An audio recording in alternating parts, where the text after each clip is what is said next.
꽃 위에 있을 함께 찬양하기 원합니다.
하나님의 은혜가 오늘도 우리에게 새날을 주신 줄로 믿습니다. 함께 기도하겠습니다.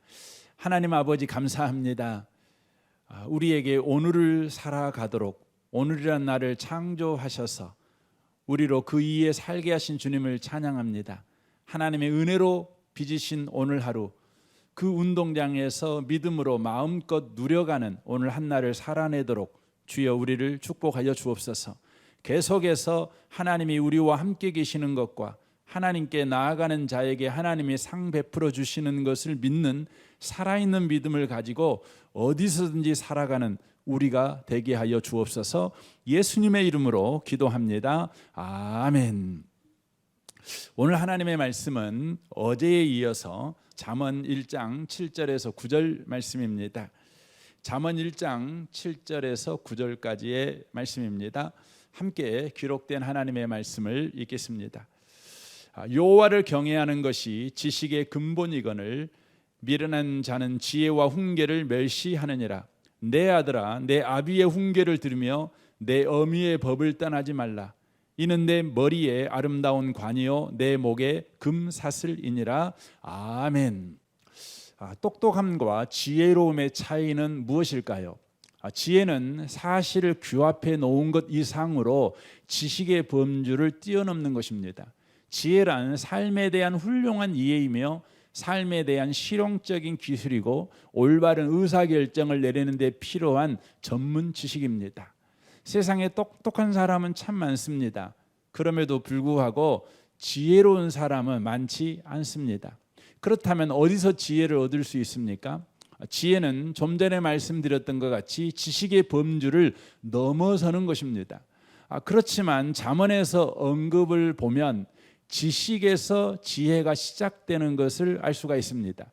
이 잠언은 그런 연관성을 확인합니다. 잠언 1장 7절입니다.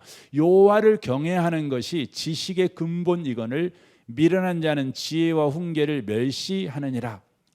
지혜를 얻으려면 지식과 여호와를 향한 경외심이 결합해야 한다는 것입니다.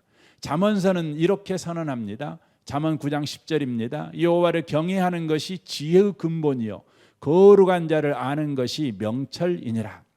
여호와를 경외한다는 건 구약에서 하나님께 반응하며 사는 삶과 같은 개념으로 쓰여집니다. 여호와께 의탁하지 않는 지식, 여호와께 반응하지 않는 지식은 소용이 없어서 물 없이 시멘트만 가지고 해반죽을 만드는 것과 같습니다. 역설적이게도 믿음으로 잠언을 마음속에 받아들이면 주님을 향한 경외심이 생겨납니다. 잠언 2장 1절을 보십시오. 내 아들아 내가 만일 나의 말을 받으며 나의 계명을 내게 간직하며 5절입니다. 여호와 경외하기를 깨달으며 하나님을 알게 되리니라고 말합니다. 그리스도인의 참된 지혜는 하나님을 바로 아는 지식입니다. 특히 그분의 아들 주 예수 그리스도 안에서 바로 계시된 지식을 주목해야 합니다.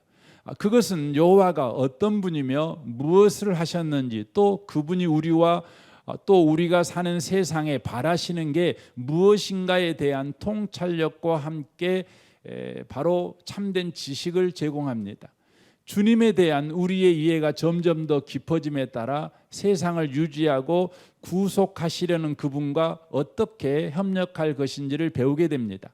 그럴수록 우리가 맺은 열매는 더욱 풍성해져 우리 자신에게도 물론 유익하고 다른 사람들도 도울 수 있게 됩니다.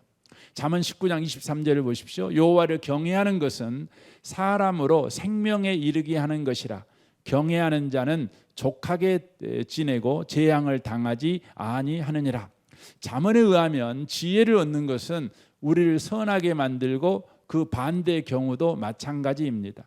우리 삶에 그것들을 적용할 때까지 우리는 그 지혜를 진정으로 얻지 못합니다. 잠언 14장 16절입니다. 지혜로운 자는 두려워하여 악을 떠나하며 라고 되어 있습니다. 잠언 10장 31절에 보면 의인의 입은 지혜를 내어라고 합니다. 예수님도 이렇게 말씀합니다. 마태복음 10장 16절에서 너희는 뱀같이 지혜롭고 비둘기같이 순결하라라고 말합니다. 지혜는 지식에 대한 하나님에 대한 경외심, 하나님에 대한 바른 반응, 거기서부터 나오는 것입니다. 그러므로 지혜는 여호와로부터 나온다라고 말씀드릴 수 있는 것입니다. 잠언 4장 11절 보십시오. 내가 지혜로운 길을 내게 가르쳤으며 정직한 길로 너를 인도하였은지기라고 말씀하십니다. 잠언은 마음과 경건한 삶은 함께 다니며 지혜는 선하신 하나님이 여전히 지배하신다는 진리를 담아내고 있습니다. 잠언은 또한 지혜가 자라지 못하는 사람들에게 이렇게 경고합니다. 지혜를 여인으로 의인화시켜 말씀합니다. 잠언 8장 35절입니다. 대저 나를 얻는 자는 생명을 얻고 여호와께 은총을 얻을 것임이니라. 그러나 나를 잃은 자는 자기의 영혼을 해하는 자라. 나를 미워하는 자는 사망을 사랑하느니라. 잠언 13장 14절에 지혜로우면 이대하고 더 충만한 삶을 영위할 수 있다. 반면에 지혜가 없으면 삶이 이축되고 궁극적으로는 사망에 이른다라고 말씀합니다. 사랑하는 성도 여러분, 저와 여러분에게는 지식이 있습니다. 여러분이 가지고 있는 직업에 관한 지식도 있고 여러분이 전공한 전공에 관련된 지식도 있습니다. 아버지면 아버지로서, 어머니는 어머니로서 온갖 지식을 가지고 있습니다. 여러분, 그 지식이 지혜가 되게 해야 합니다. 언제 지혜가 됩니까? 여호와를 경외할 때입니다. 하나님 앞에 하나님을 향한 참된 반응을 하며 또 하나님을 깊이 생각하는 삶을 우리가 살아갈 때 그렇게 되어진다는 것입니다. 오늘 하루 살아갈 때 여러분에게 어떤 지식이 있든지 여호와를 경외함으로 참된 지혜로운 하루를 살아가는 복 있는 분들이 다 되시기를 주님의 이름으로 축원합니다. 아멘. 우리 옆에 계신 분한테 그렇게 서로 축복하시면 좋겠습니다. 지식에 여호와를 경외하는 마음을 더하십시오라고 말씀해 주시면 좋겠습니다. 우리 서로 기도 제목 나누시고 우리 함께 좀 기도했으면 참 좋겠습니다. 그리고 자막에 올라온 기도도 여러분 함께 해주시면 좋겠습니다. 우리 좋으신 주님께 우리 통성으로 기도하겠습니다. 기도하겠습니다.